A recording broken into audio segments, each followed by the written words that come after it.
ആരോഗ്യവകുപ്പ് മന്ത്രി വീണ ജോർജ് നമ്മോടൊപ്പം ചേരുകയാണ്. മിനിസ്റ്റർ, എങ്ങനെ പോകുന്നു ഇപ്പോഴത്തെ ഒരു പ്രചരണം? ഇടതുപക്ഷ ജനാധിപത്യ മുന്നണിയുടെ ആത്മവിശ്വാസം എത്രത്തോളം ഉണ്ട്? ഈ തദ്ദേശ തെരഞ്ഞെടുപ്പിൽ കേരളത്തിൽ ഇടതുപക്ഷ ജനാധിപത്യ മുന്നണിക്ക് അനുകൂലമായിട്ടുള്ള ഒരു പൊതു തരംഗം സംസ്ഥാനത്ത് നിലനിൽക്കുന്നുണ്ട്. ഇപ്പോൾ നമ്മളുള്ളത് പത്തനംതിട്ട നഗരസഭയിലെ 31-ാം വാർഡിലാണ്. ഇടതുപക്ഷ ജനാധിപത്യ മുന്നണിയുടെ സ്ഥാനാർത്ഥി സഖാവ് അൻസൽ അഹമ്മദാണ്. ഇവിടുത്തെ ഒരു ജനപങ്കാളിത്തം ഒന്ന് കണ്ടാൽ എത്രത്തോളം ഒരു വലിയ ആത്മവിശ്വാസത്തിൽ ഈ ഇടതുപക്ഷ ജനാധിപത്യ മുന്നണിക്ക് നൽകുന്നതാണ് എന്നുള്ളത് നമുക്ക് കാണാനായിട്ട് കഴിയും. ഇപ്പോൾ ഈ ഒരു പ്രദേശത്തെ സംബന്ധിച്ചിടത്തോളം ആണെങ്കിൽ 2016 ഇവിടെ നിയമസഭയിലേക്ക് മത്സരിക്കുമ്പോൾ ഇവിടെ ആവശ്യങ്ങൾ നിരവധിയായിരുന്നു. നമ്മുടെ റോഡ് അല്ലെങ്കിൽ അതുപോലെയുള്ള മറ്റ് പ്രാദേശികമായിട്ടുള്ള ആവശ്യങ്ങൾ. ഇതിന് തൊട്ട് മുൻപ് ഇടതുപക്ഷ ജനാധിപത്യ മുന്നണിയുടെ സഖാവ് അനില ടീച്ചറായിരുന്നു ഇവിടുത്തെ ജനപ്രതിനിധി. ഇപ്പോൾ സഖാവ് അൻസൽ അഹമ്മദ്. ഈ തൊട്ടടുത്ത് ഒരു ഇലക്ഷൻ ഒരു മാസം മുൻപ് നമ്മളിവിടെ നഗരജനകീയാരോഗ്യ കേന്ദ്രം ഉദ്ഘാടനം ചെയ്തു. വൈകുന്നേരം 7 മണി വരെ അവിടെ ഡോക്ടറും നേഴ്സും ഉള്ളവർ അവിടെയുണ്ട്. നമുക്ക് അത്യാവശ്യം പരിശോധനകൾ നടത്താൻ കഴിയും. ഇപ്പോൾ BPO അല്ല ഡയബറ്റീസോ ഒക്കെ ഉള്ളവർക്ക് ആവശ്യമായിട്ടുള്ള മരുന്നുകൾ ഉൾപ്പെടെ അവിടെ ലഭ്യമാകുന്ന സാഹചര്യമുണ്ട്. അപ്പോൾ ഇത് നഗരസഭയാണെങ്കിലും ഒരു ഗ്രാമ സ്വഭാവമുള്ള പ്രദേശമാണ് വഞ്ചിപ്പുക എന്ന് പറയുന്നത്. ഇത് നമ്മുടെ പത്തനംതിട്ട പോലെയുള്ള എല്ലാ നഗരസഭകളിലും കോർപ്പറേഷനുകളിലും അതോടൊപ്പം തന്നെ പഞ്ചായത്തുകളിലാണെങ്കിൽ ഗ്രാമപ്രദേശങ്ങളിലാണെങ്കിൽ ജനകീയാരോഗ്യ കേന്ദ്രങ്ങൾ സാധ്യമാക്കുന്നൊരു സാഹചര്യമുണ്ട്. അതോടൊപ്പം ഏറ്റവും വലിയൊരു ആളുകളുടെ സന്തോഷം പെൻഷൻ സംബന്ധിച്ചാണ്. അതായത് ഇടതുപക്ഷ ജനാധിപത്യ മുന്നണിയാണ് സംസ്ഥാനത്ത് പെൻഷൻ സമ്പ്രദായം സാമൂഹ്യക്ഷേമ പെൻഷൻ കൊണ്ടുവന്നത്. 2016 ഇടതുപക്ഷ ജനാധിപത്യ മുന്നണി ഇവിടെ ചുമതലയേൽക്കുമ്പോൾ അന്ന് 600 രൂപ പെൻഷൻ 1.5 വർഷത്തെ കുടിശ്ശിക ഉണ്ടായിരുന്നു. ആദ്യത്തെ മന്ത്രിസഭാ തീരുമാനമെടുത്ത് 1000 രൂപയാക്കി. ഇപ്പോൾ തൊട്ട് മുൻപ് നമ്മുടെ അമ്മമാരും അച്ഛന്മാരും ഒക്കെ വാങ്ങിച്ചത് 3600 രൂപയാണ് പെൻഷൻ. 15-ാം തീയതി അടുത്ത പെൻഷൻ ലഭിക്കാനായിട്ട് പോവുകയാണ്. അപ്പോൾ അതുപോലെ പത്തനംതിട്ട നഗരസഭയെ സംബന്ധിച്ച് നോക്കുമ്പോഴും റോഡാണെങ്കിലും സ്റ്റേഡിയം ആണെങ്കിലും UDFൻ്റെ ഭരണസമിതി തടഞ്ഞതുകൊണ്ടാണ് നമുക്ക് നേരത്തെ സ്റ്റേഡിയം നിർമ്മിക്കാൻ കഴിയാതെ പോയത്.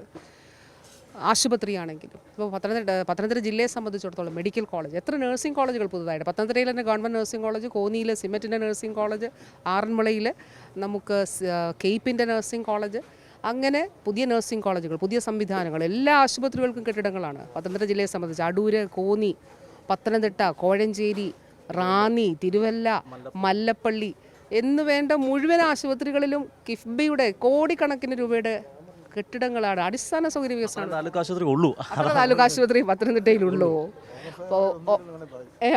അതെ, 9.5 വർഷം മുൻപ് നമ്മുടെ ജനലാശുപത്രിയിൽ ഒരു കാർഡിയോളജിസ്റ്റ് ഉണ്ടായിരുന്നില്ല. ഇന്ന് അവിടെ 8000 കാർഡിയോളജിക്കൽ ഇൻ്റർവെൻഷനാണ് നടത്തിയിട്ടുള്ളത്. അപ്പോൾ തീർച്ചയായിട്ടും ഇത് ജനങ്ങൾക്ക് അനുഭവവേദ്യമാകുന്ന മാറ്റമാണ്. ഇപ്പോൾ തന്നെ നമ്മളിവിടെ കോടതി കോംപ്ലക്സിന് വേണ്ടിയിട്ട് അതും ഒരുപാട് കേസ് ഉണ്ടായിരുന്നു. ഹൈക്കോടതിയിൽ കേസുകളായിരുന്നു ഉണ്ടായിരുന്നത്. അനേക വർഷങ്ങൾ നീണ്ട കേസുകളുണ്ടായിരുന്നു. അതിൻ്റെ കുരുക്കുകളെല്ലാം അഴിച്ചു. ഇപ്പോൾ സർക്കാർ പണം കൊടുത്ത് സ്ഥലം ഏറ്റെടുത്തിട്ടുണ്ട്. കോടതി കോംപ്ലക്സ് നിർമ്മിക്കാനായിട്ട് പോകുകയാണ്.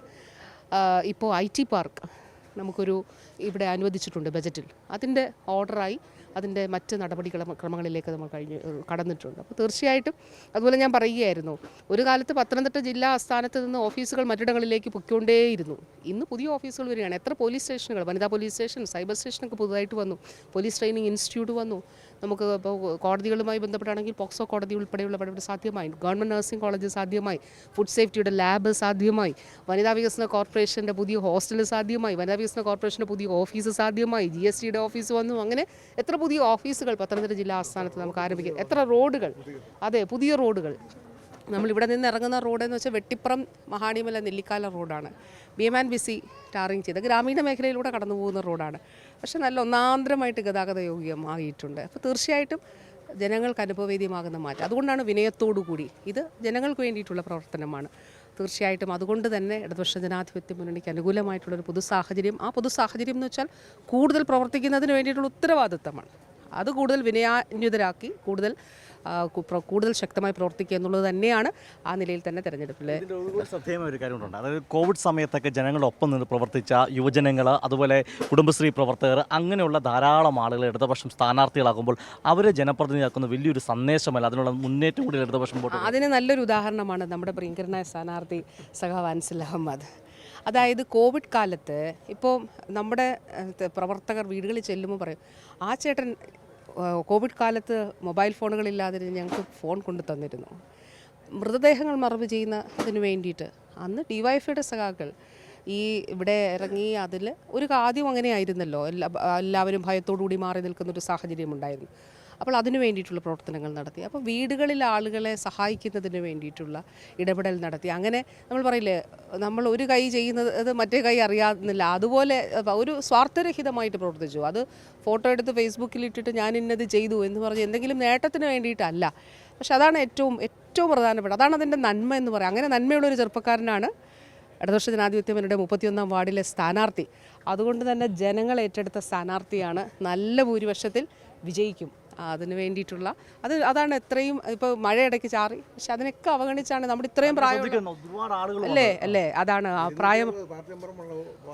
അതെ അമ്മമാരും അച്ഛന്മാരും ഉൾപ്പെടെ ഈ മഴ ഒക്കെ അവഗണിച്ചുകൊണ്ട് അവരുടെ വന്നതിൻ്റെ കാരണം അതാണ്. അവരുടെ എല്ലാ അനുഗ്രഹങ്ങളും എല്ലാ പിന്തുണയും പ്രിയപ്പെട്ട തീർച്ചയായിട്ടും മന്ത്രി പറഞ്ഞ നല്ല വാക്കുകൾ അൻസിലൂടെ കേട്ട് കാണുമല്ലോ. അൻസിൽ, തീർച്ചയായിട്ടും ഈ ജനങ്ങളുടെ ഇടയിൽ പ്രവർത്തിച്ച അനുഭവ സമ്പത്ത് തന്നെയാണോ സ്ഥാനാർത്ഥിയാകുമ്പോൾ കരുത്താകുന്നത്? അതെ, കാരണം കോവിഡിൻ്റെ കാലത്താണെങ്കിൽ തന്നെയും മറ്റും ഈ നാട്ടിലെ ജനങ്ങൾക്ക് എന്നെ നേരിട്ടറിയാവുന്നതാണ്. മുഴുവൻ ആളിലേക്കും ഇറങ്ങിച്ചെല്ലുവാൻ എനിക്ക് സാധിച്ചിട്ടുണ്ട്.